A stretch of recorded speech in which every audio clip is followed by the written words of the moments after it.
Because Jack Farrell heard me tell that one day, and just nothing could stop him until he told me this one. Uncle Bill Putnam came by the house, he said, and oh, he said to my dad, said, "Oh, Howard, I had to come by and tell you the Widder Wilson's dog has died." "Oh, I'm sorry to hear that, Bill," said my dad. Said, "Tell me, Bill, did the poor dog just die by inches?" And Uncle Bill said, "No, actually, he crawled over next to the fence and died by the yard." Oh my God. See, we love that stuff. Now, this is the one I've been carrying around for 45 years. I'm a little kid. I've probably started school. One day my dad looked up and here came one of the dogs out on the farm. This was over in Oklahoma before we even moved. And here came one of the dogs and he's limping up to the house. Now you know what this means. I've stepped on something, chasing something. I've stuck something in my foot. It hurts. I'm not putting that down. So the dog's limping up to the house on 3 and Dad said, "Oh, I better go check on the poor old dog. He's ciphering." And I know what ciphering is. That's adding, subtracting, multiplying, and dividing. What's that got to do with the dog limping? But I was a little kid, I didn't say nothing. What I didn't know was my daddy had just taken a great big hook and had baited it up with that juicy piece of bait and had cast that bait out there in front of me to see if he could get me to take the bait. And Dad was a patient man. Years went by and every time Dad got an opportunity he'd say, "Oh, the dog's ciphering," and I wouldn't say nothing. We moved from Oklahoma to Missouri. Every now and then he'd say that. I wouldn't say nothing. Finally, I'm grown. I am a full-grown human being teaching school in the county that touches on the other corner. And one day I was home, visited Mom and Dad. Dad said, "Oh, Bud's ciphering." He came, and I said, "Dad," see, I just took the bait. I said, "Dad, I've heard you say that all my life, and I don't understand, Dad. What does the dog limping have to do with adding, subtracting, multiplying, and dividing?" And Dad said, "Well, hon, he's putting down the 3 and carrying the 1. Oh. Now, that's a dense one. Oh, that was dense. Old fella, this fella was telling me this about 10 years ago. I've been looking for a long time to find a place for this one. He said, when I left, my dog went with me. Everybody in the family left. Every dog on the place went with them.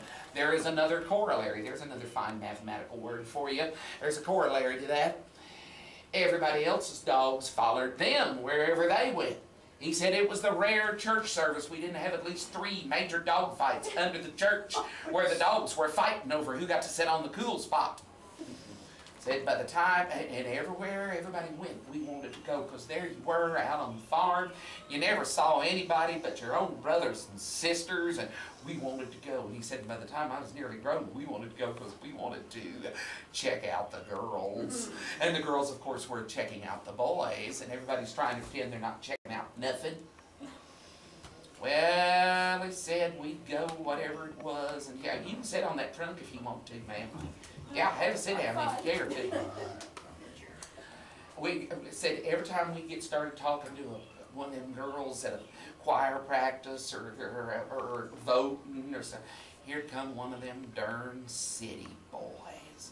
And them city fellers, they were so nicely dressed. Seemed like every time we'd get started talking to a girl, I mean, us country boys, we was clean, but we was far from nicely dressed and just aggravated us so, because we knew we could just beat the far out of them city boys, and then the girls would just sympathize with them. Well, some boy in that bunch of boys, some genius, said, "Hey, I got an idea." So he went over to the ditch and he picked a big long stem of grass.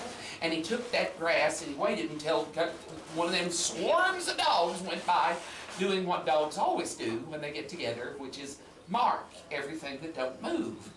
So he waited until the dogs came by and piddled on something, and then he got some of that on that grass, and then holding it way away from himself, he moseyed up behind that city feller and just popped him on the pants leg with that guy. Next dog went by that city boy and said, "Hey, he marked there, I better mark there too." He'd have to go home, change his breeches.